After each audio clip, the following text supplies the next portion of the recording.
جان wheeler جو ہے وہ ویلر ایسٹرو فزکس کے ماہر ہیں، انہوں نے یہ ایک کانسیپٹ دیا ہے کہ اب بگ کرنچ ہوگا، اور وہ ایسا بھی کہتے ہیں کہ پھر ایک کائنات کی ابتدا ہوگی جہاں سب کچھ جو ہے وہ جیومیٹری میں ہوگا، سب کچھ الائن، سب کچھ پرفیکٹ ہوگا۔ علامہ صاحب آپ کیا سمجھتے ہیں، کیا دوسری کائنات کا پیدا ہونا یا سب کچھ پرفیکٹ ہو جانا، کیا اس کے بارے میں قرآن میں کوئی وضاحت ہے ایسی؟ جی، قرآن مجید میں ایک آیت ہے اور اس کو میں علامہ صاحب معذرت ریلیٹ بھی کروں گی، جیسا کہ آپ نے شروع میں یہ فرمایا تھا کہ قیامت کا مطلب ہے قائم ہونے والی۔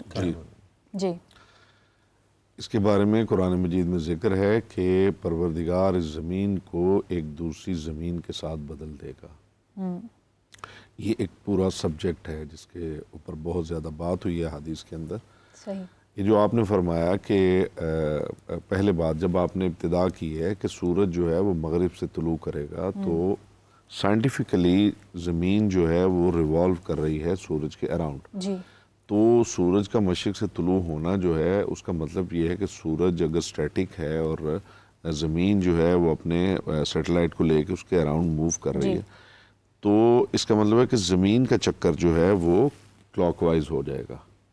صحیح، یہی مطلب بنے گا نا، یعنی زمین اینٹی کلاک وائز موو کر رہی ہے، اور جب یہ اینٹی کلاک وائز موو کرتی ہے تو سورج جو ہے وہ جدھر سے طلوع کرتا ہے اسے مشرق کہتے ہیں۔ اگر یہ مغرب سے طلوع کرے گا تو اس کا مطلب یہ ہے کہ سورج جو ہے اس کی اگر ایک سینٹرل پوزیشن ہے اور وہ اسٹیٹک ہے، تو زمین جو ہے وہ کلاک وائز گھومنا شروع کر دے گی۔ اچھا، زمین کا کلاک وائز گھومنا جو ہے اس کا مطلب یہ ہے کہ پورے نظام کا درم برم ہونا، کیونکہ آپ جانتی ہیں اس بات کو کہ گھومنے والی کوئی بھی چیز ہے اس کائنات کے اندر، وہ ایٹامک لیول پہ ہو یا وہ آپ کی گیلیکسی ہو، تو جو سینٹر کے اراؤنڈ جو بھی چیز گھوم رہی ہے وہ اینٹی کلاک وائز گھوم رہی ہے۔ یہی وجہ ہے کہ فطرت کے اس تقاضے کے سبب اور فطرت کے ساتھ وہ جو کوریلیشن ہے انسان کا، اور جو جسے کہتے ہیں سنکرونائزیشن ہے، کہ ہمیں بیت اللہ کا طواف بھی جو ہے وہ اینٹی کلاک وائز گھومنے کے لیے کہا گیا ہے، کیونکہ خلاف فطرت پروردگار جو ہے وہ کچھ بھی ہم سے ایسا نہیں کرواتا۔ جب ہم قرآن مجید کو پڑھتے ہیں، اچھا یہ بات جب ہم کرتے ہیں تو بظاہر یہ لگتا ہے کہ یہ قصے کہانیاں ہیں، یہ پتہ نہیں کیا ہے۔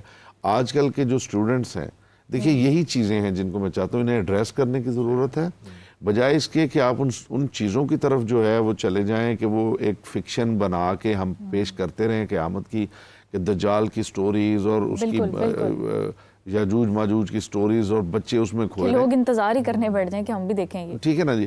تو جو اب بھی اسٹوڈنٹ ہیں، جو کالج یونیورسٹی کا اسٹوڈنٹ ہے، اس کے جدید جو سوالات ہیں ان کو ایڈریس کرنے کی ضرورت ہے، ان کو سمجھنے کی ضرورت ہے۔ ایک بچہ جب آپ یہ بات کرتے ہیں تو ایک بچہ سوچتا ہے کہ ضرور یہ بالکل وہ بائبل کی طرح کی سٹوریز ہیں اور ہمیں بیوقوف بنایا گیا ہے، اور یہ کوئی لاجک ان کے اندر نہیں ہے، کوئی سائنٹیفک پروف نہیں ہے، کوئی جسٹیفیکیشن نہیں ہے، تو بچے جو ہیں وہ ڈسٹربڈ ہیں اندر سے۔ یہ میرا اپنا بھی درد دل ہے، میں بہت سارے پلیٹ فارمز پہ یہ بیان کر چکا ہوں کہ مسلم فیملیز، مومن فیملیز، ان کے بچے یونیورسٹیز میں جا کے ایتھیسٹ ہو چکے ہیں، پیرنٹس کو بیچاروں کو نہیں پتہ، اور وہ بچے جو ہیں وہ ڈرتے ہوئے پیرنٹس سے کہ کہیں بے عزتی نہ ہو جائے، تو وہ نمازیں بھی پڑھے جا رہے ہیں، مسجدوں میں بھی جا رہے ہیں، لیکن اندر سے وہ ختم ہو چکے ہیں۔ صحیح۔ اس کی کیا وجہ ہے؟ اس کی وجہ ہے یہی جدید سوال۔ جب آپ یہ دیکھیے جو کرسچینٹی ہے اس کے ساتھ کیا ہوا ہے، یہ بھی اپنے طور کا ایک فتنہ ہے علامہ صاحب۔ جی بھی فتنہ ہے۔ کرسچینٹی کے ساتھ کیا ہوا ہے کہ بائبل کی وہ تمام سٹوریز، ان کے اسٹوڈنٹس جو ہیں انہوں نے کہا کہ ہمیں یہ سٹوریز آپ مت سنائیں، ہمارے ساتھ لاجیکل بات کریں، سائنٹیفک بات کریں۔ جب بائبل سائنٹیفک بات نہیں کرے گی تو رزلٹ یہ ہوا کہ چرچ خالی ہو گئے، اور وہ بچے جو ہیں وہ انہوں نے کرسچینٹی چھوڑ دی۔ پہلے یہ تھا کہ سنڈے کو کوئی چلا جاتا تھا، اب سنڈے کو بھی نہیں کوئی جاتا، ہم جاتے ہیں وہاں پہ، ہم دیکھتے ہیں۔ پہلے یہاں تک تھا کہ ایبلیوشن کے لیے جگہ بنی ہوئی تھی، وضو کرتے تھے کرسچنز اور پھر چرچ میں آتے تھے، ٹھیک ہے۔ خواتین جو ہیں وہ مدر میری کی طرح انہوں نے چادریں لی ہوئی ہوتی تھی اور اس طرح چرچ میں آتی تھی۔ اب وہ بالکل سب ختم ہو گیا۔ وہی چیز اسلام کے ساتھ ہو رہی ہے مسلسل، جس کی طرف ہم متوجہ نہیں ہیں۔ میں یہاں صرف اس کی ایک ٹپ دے کے، تو پھر اگر آپ کوشچن کریں گے تو میں اس کو آگے بڑھاؤں گا بات کو، کہ کیا یہ سورج کا مغرب سے طلوع ہونا، کیا بینگ اے مسلم ہم اسے کیسے ابزارو کریں؟ ایک سائنٹیفک مائنڈ کا بندہ اسے کیسے ابزارو کرے کہ سورج مغرب سے طلوع ہو جائے گا؟ اگر آپ قرآن مجید کو پڑھتے ہیں تو قرآن مجید جو جس طرح کا ڈیکرم بیان کر رہا ہے قیامت کا یا امام مہدی علیہ السلام کے آنے کا، جو ماحول بیان کیا جا رہا ہے وہ ماحول یہ بتا رہا ہے کہ یہاں فزکس کے اور کیمسٹری کے سارے لاز بدلنے جا رہے ہیں. جی بالکل. آپ نے جیسے ابھی فرمایا کہ سورج کے حوالے سے قرآن یہ کہتا ہے وَإِذَا الشَّمْسُ كُوِّرَتْ, سورج لپیٹ دیا جائے گا. وَإِذَا النُّجُومُ انْكَدَرَتْ, اور ستارے جو ہیں وہ آسمان سے ان کی بارش ہونے لگ جائے گی. یہ سورہ قیامت میں ہی اس کا ذکر ہے کہ چاند اور سورج بھی ملا دیے جائیں گے. جمع الشمس والقمر وہ ہے کہ ایان یوم القیامہ, یہ آپ سے پوچھتے ہیں قیامت کب آئے گی, ٹھیک ہے, تو انہیں بتا دیجئے کہ اذا الشمس کورت واذا النجوم انقدرت واذا الجبال سیرت, جب پہاڑ جو ہیں وہ سیر پہ نکلیں گے. اذا الجبال سیرت یعنی پہاڑ پھٹ نہیں جائیں گے. تو علامہ صاحب ہم دیکھتے ہیں کہ آج جتنی سائنسی ترقی ہو رہی ہے وہ قرآن کی ایک ایک بات کو سچ کرتی چلی جا رہی ہے, تو کیا وہ اس مرحلے میں بھی داخل ہوئے ہیں کہ ان باتوں کے متعلق بھی جان سکے, کیونکہ یہاں تو مجھے لگتا ہے کہ سائنس فیل ہو جائے گی جو ابھی تک جتنے بھی اصول بن چکے ہیں. ہمارے سائنسدان جو ہیں وہ ان چیزوں پہ تحقیقات کر رہے ہیں, کوئی تحقیق ہو رہی ہے اس پہ, ریسرچ ہو رہی؟ اب پہلے تو یہ ہے کہ مجھے یہ نہیں پتا ہمارے سائنسدان کون سے ہیں. صحیح. تو اگر آپ کے پاس کوئی لسٹ ہو تو ضرور مجھے بتائیے, میں ان سے ملوں. اچھا, سائنسدانوں کا مسئلہ ہمارے یہاں پہ کیا چل رہا ہے, ہم یہاں منتظر رہتے ہیں کہ ایک کوئی انوینشن ہو, کوئی بڑی ڈسکوری ہو, اور جیسی وہ ڈسکوری ہو تو پھر ہم اٹھ کھڑے ہوتے ہیں. ہم سے مراد میں خود ہوں, تو یا ہمارے دوسرے اس طرح کے جو بھائی ہیں, تو وہ انہیں آیت یاد آ جاتی ہے اور انہیں حدیث بھی یاد آ جاتی ہے کہ جناب یہ فلاں آیت میں لکھا ہوا تھا اور یہ فلاں حدیث مبارکہ میں لکھا ہوا ہے. اور وہ یہ کہتے ہیں کہ یہ اب آپ کو سمجھ میں آیا کہ یہ آیت میں لکھا ہوا تھا, تو پہلے اگر آپ اتنے دانا تھے تو پہلے آیت کیوں بیان نہیں کی آپ نے, پہلے حدیث کیوں باہر نہیں لے کے آیا آپ. اب جب ہم نے ایک چیز انوینٹ کر لی ہے, جب ہم نے ایک چیز ڈسکور کر لی ہے, کتنی بڑی چیز دنیا کے سامنے لے آئے ہیں, اب آپ کہتے ہیں جی ایل ای ڈی کے بارے میں یہ حدیث ہے, اب آپ کہتے ہیں جی جو مارس پہ آپ جا رہے ہیں اس کے بارے میں یہ آیت ہے, اب آپ کہہ رہے ہیں جی بگ بینگ کے بارے میں, تو جب بگ بینگ کی تھیری آپ تک نہیں پہنچی تھی تب آپ نے کب آیت سے استدلال کیا تھا؟ تو ہم ریلیٹ کر کے کیا غلط کر رہے ہیں یا ہمیں مطلب خود سے یہ کچھ کرنا چاہیے؟ میں یہ سمجھتا ہوں کہ کچھ چیزیں ہیں سائنس میں تھیریز, آپ سمجھتے اس بات کو, اور کچھ چیزیں ہیں جو اسٹیبلشڈ فیکٹس ہیں, ٹھیک ہے نا. تھیریز کے ساتھ اگر آپ کوشش کریں گے قرآن کو اور حدیث کو ملانے کی, تو کل کو اگر تھیری بدل گئی تو آپ کیا کریں گے اس آیت کا, آپ اس حدیث کا کیا کریں گے؟ لیکن مجھے تو لگتا ہے ہم نے اس بات پہ اتفاق کر لیا کہ قرآن میں جو ہے جس طرح سے ہے وہ ہوگا, لیکن نہ اس پر ہماری تحقیق ہے, نہ ہم غور و خوض کرنے کی کوشش کر رہے ہیں. میں جو پوائنٹ ریز کر رہا ہوں وہ یہ ہے کہ آج آپ نے کہہ دیا کہ جی بگ بینگ کی جو تھیری ہے نا, اسٹیبلش فیکٹ تو نہیں ہے, بگ بینگ اسٹیبلش تو نہیں ہے, تھیری ہے. آپ نے کہہ دیا جی قرآن کی فلاں آیت جو ہے یہ بتا رہی ہے کہ کائنات اس طرح بند تھی اور پھر یوں پھٹی اور یہ سارا, تو یہ بگ بینگ کے بارے میں. کل اگر ایک نئی تھیری آ گئی جس نے ریفیوٹ کر دیا بگ بینگ تھیری کی, وہ تو آپ آیت کو کہاں لے کے جائیں گے؟ جی, کہ آپ یہ کہیں گے کہ یہ آیت تو ہماری سمجھ میں نہیں آئی, تو یہ اس کے بارے میں نہیں تھی, یہ اس کے بارے میں تھی. لیکن علامہ صاحب آیات نے تو کہیں نہیں جانا, ہم تو اس کو انٹرپریٹ کر سکتے ہیں, اور کتنی باتیں انٹرپریٹیشن ہی کی بات کر رہا ہوں کہ اس انٹرپریٹیشن کو ہم کہاں لے کے جائیں, کیونکہ ہم نے تو بطور دلیل آیت ہمیں پیش کرنا کر دیا کیا نا. چاہیے؟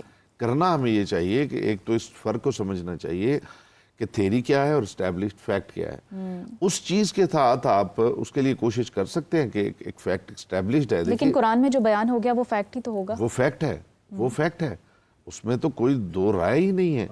لیکن آپ یہ نہ کیجئے کہ آپ تھیری کے ساتھ اس قرآن کو جو ہے وہ میچ کرنے کی کوشش کیجئے اور اس کو انٹرپریٹ کیجئے کہ قرآن مجید میں یوں لکھا ہوا ہے, حدیث میں یوں لکھا ہوا ہے. ٹھیک ہے, آپ پہلے یہ تو دیکھ لیں کہ بلکہ آپ کو تو ضرورت تھی کہ آپ کے سامنے وہ فیکٹ نہ آتا اور آپ ان آیتوں سے خود ڈھونڈتے, آپ ان آیتوں سے ڈھونڈ کے وہ لاز اور پرنسپلز لوگوں کے سامنے رکھتے کہ دیکھیے یہ اب دیکھیے میں جیسے ابھی آیتیں ہم پڑھ رہے ہیں, اذا الشمس کوورت, سورج لپیٹ دیا جائے گا, کیا اس میں سائنس کے لیے فکشن نہیں ہے؟ آپ دیجئے نا لوگوں کو یہ, آپ یہ فکشن دیجئے, اور یہ فکشن نہیں ہے, یہ ریالٹی ہے کہ سورج جو ہے وہ لپیٹ دیا جائے گا. ٹھیک ہے, وَإِذَا النُّجُومُ انْكَدَرَتْ, پھر جمع شمس والقمر, زمین جو ہے وہ اپنے خزانے اگل دے گی. اس کے اندر جو ہے وہ فیکٹس ہیں, ان کو جب آپ لوگوں کے سامنے رکھیں گے, انہی سائنٹسٹ کے سامنے رکھیں گے, تو کیا آپ ریسرچ کریں جی کیسے زمین خزانے اگل دے گی, زمین کو کیا ہو جائے گا اس وقت. ٹھیک ہے, اذا الوحوش حشرت, جب جو وحشی درندے ہیں ان کو معشور کیا جائے گا. یہ کیا ہے سارا کچھ, زمین میں زلزلے آنا، زمین کا اپنے خزانے اگل دینا، آسمان سے ستاروں کی بارش ہونا، سورج اور چاند کا اکٹھے ہو جانا. ابھی تو ہم یہی نہیں سمجھ پا رہے تھے کہ سورج مغرب سے کیسے طلوع ہوگا، تو قرآن تو یہ کہہ رہے جمعہ الشمس والقمر، سورج اور چاند کو اکٹھا کر دیا جائے. افسوس کی بات یہ ہے کہ علامہ صاحب انہوں نے تو پھر کچھ کر لیا، وہ تو پھر کسی پروسیس میں ہیں، ہم نہیں کسی پروسیس میں. اچھا فائزہ، ہم اس گفتگو کو جاری رکھیں گے. ہمارے ساتھ ایک کالر ہیں، کال لے لیں. جی السلام علیکم، کون ہے، کہاں سے بات کر رہے ہیں؟ ہوں ملتان سے، اور میرا سوال یہ ہے کہ میں ابھی علامہ صاحب کی گفتگو سن رہی تھی. انہوں نے کہا کہ زمین سے خزانے اگل دیے جائیں گے. تو ابھی پچھلے دنوں سوشل میڈیا پہ ایک بہت زیادہ خبر وائرل تھی، اس میں تھا کہ اینگلر فش اور فش، جس کو ڈومسڈے فش بھی کہا جاتا ہے، جو ڈیڈ سی میں پائی جاتی ہے، وہ اچانک سے اوپر آئی ہے، سمندر کے کنارے آئی ہے. پھر کیرلا میں بھی ایک سمندر کنارے بہت زیادہ مچھلیاں جو تھی وہ تڑپ رہی تھی، اور وہاں پہ ان کا ایک جھنڈ تھا جو وہاں پر دیکھا گیا. تو میں یہ پوچھنا چاہ رہی ہوں، کیا یہ بھی قیامت کی نشانی ہے کہ سمندر کی جو ڈیڈ سی فشز جو ہیں وہ سمندر کنارے آ چکی ہیں؟ صحیح، تھینک یو صبا. ڈاکٹر صاحب آپ کیا سمجھتے ہیں؟ انہوں نے ریلیٹ کیا ہے کہ زمین خزانے اگل دے گی. اب یہ جو تہہ سمندر سے مخلوقات اور مچھلیاں آ رہی ہیں اوپر، کہ جو کہ اتنی گہرائی میں موجود ہے کہ امکان ہی نہیں ہوتا کہ وہ اوپر آ سکے. دیکھ لیں، آپ نے ریلیٹ کرنا ہے تو اس بیس پہ کر لیں، نہیں تو اس کی کوئی ایسا تعلق اس کے ساتھ بنتا نہیں ہے زیادہ. اچھا، میں اس کی 2-3 چیزیں بیان کرنا چاہ رہا ہوں. ایک تو میں پہلی اپنی گفتگو میں ایک اصلاح کا پوائنٹ ہے، جہاں میں نے الدخان کا ذکر کیا تھا، وہاں پر میں نے کہا تھا کہ کفار اور جو منافقین ہیں وہ مر جائیں گے، وہ مریں گے نہیں، وہ بے ہوش ہو جائیں گے. یہ اصلاح اس میں کر لیجیے، چونکہ آن ایئر چلا گیا. اور مومنین جو ان کو نزل ہوگا، اور کفار و منافقین کی پہچان ہو جائے گی بے ہوشی سے. پھر جب وہ ہوش میں آئیں گے، پھر ان کو وہ سٹیمپ کر کے، تشویش کا پہلو مجھے بھی رہ گیا تھا کہ پھر آگے دنیا کیسے چلے گی. ہاں تو وہ ان پر پھر قیامت آئے گی، مومنین پر نہیں. پہلی بات. دوسری بات، جو پروسیس علامہ صاحب نے بتایا، یہ ایک نقد کا نقطہ نظر ہے. نقد کے حوالے سے دیکھیے، علم کی دنیا میں ترقی اور ترویج ہمیشہ تھیوریز کے ذریعے ہوتی ہے، ہمیشہ گریجول ہوتی ہے. ایسا نہیں ہوتا. اب قرآن الٹیمیٹ فیکٹ ہے، جو الٹیمیٹلی ہونا ہے وہ اللہ نے بتا دیا.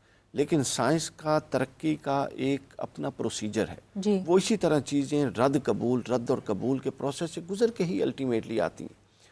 ایک رویہ قابل اصلاح ہے کہ جب کوئی چیز ثابت ہو جائے تو ہم بھاگ پڑتے ہیں آیات اور احادیث نکال کے اس کو کرنے میں، جبکہ ہم یہ جانتے اور مانتے ہیں کہ کوئی سائنسی فیکٹ کا قرآن تائید کرے یا نہ کرے، قرآن اپنی حقانیت کے لیے اس تائید کا محتاج نہیں ہے. صحیح ہے. لیکن یہ رویہ اس کے باوجود بہت زیادہ ہمارے ہاں آ گیا، جو کہ نہیں ہونا چاہیے. لیکن علم کی جو پروگریس ہے وہ کیسی ہوتی ہے؟ ایسے ہی ہوگی.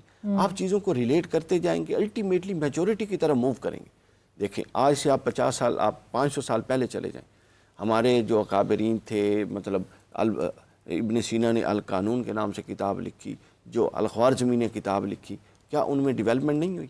اس بنیاد پہ ہم ان کی تحقیقات کا تو رد نہیں کر سکتے. علم کا ایک مزاج ہے کہ علم میں گریجول ڈیولپمنٹ آنی ہوتی ہے. اب قرآن الٹیمیٹ ہے، ایسا نہیں ہے کہ کوئی ایک ڈیولپمنٹ کرے گا اور وہ اگر قرآن کے مطابقت میں نہیں ہے تو ہم اس کا رد کریں گے. انسانی علم کے اندر جو ارتقاء کا پہلو ہے وہ ہمیشہ روح عمل رہتا ہے. لیکن ڈاکٹر صاحب، علامہ صاحب نے جو ایک نقطہ بیان کیا تھا وہ بڑا ضروری تھا کہ ہمارے جو آج کل کے نوجوان ہیں وہ اسلام سے باہر ہوتے جا رہے ہیں، وہ دین سے دور ہوتے جا رہے ہیں.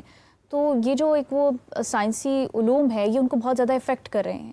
ایسے میں وہ ٹیکنالوجیکل ایڈوانسمنٹ کو پرائیورٹی دے رہے ہیں، تو وہ دین سے پھر کس طرح ریلیٹ کریں اس چیز کو؟ دیکھیں، یہ اس لیے ہے کہ ہم نے، اچھا اس میں بھی ایک سوال فائزہ میں، کہ یہ جو سائنس کی اور ٹیکنالوجی کی اتنی زیادہ ترقی ہے، کیا یہ بھی فتنے کی ایک شکل ہے؟ سر دیکھیں، میں نہیں سمجھتا کہ یہ کوئی فتنے کی شکل ہے. ٹھیک ہے نا. اچھا، جو آپ کا سوال ہے کہ جو اپنا علامہ صاحب نے، یہ بات بالکل درست ہے کہ ہر دور میں علم کی ایک اپروچ ہوتی ہے، لیڈنگ اپروچ ہوتی ہے. ٹھیک ہے نا.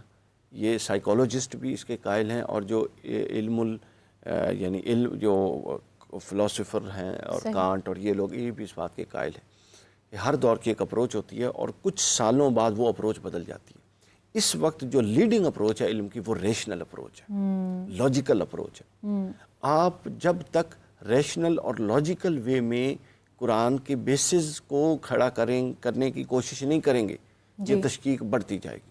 اچھا، اب 2 چیزیں پیرالل ہو رہی ہیں.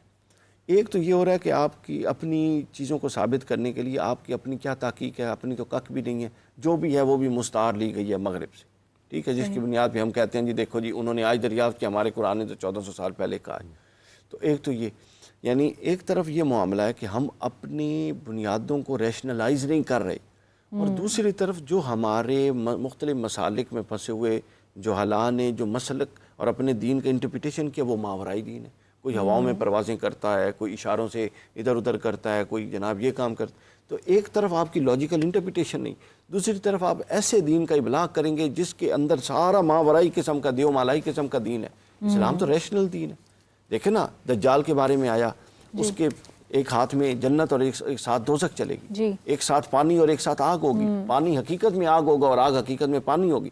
لیکن حضرت عیسیٰ اور امام مہدی کے بارے میں ایسا کچھ نہیں. وہ نفس ہدایت پر کھڑے ہوں گے، وہ اپنی بات کریں گے، وہ اپنا موقف پیش کریں گے، یہ میں چاہوں گی تصورات نہیں بیان کریں گے. یہ دیو مالائی تصورات، کیا پھر یہ دیو مالائی تصورات ہی ہیں؟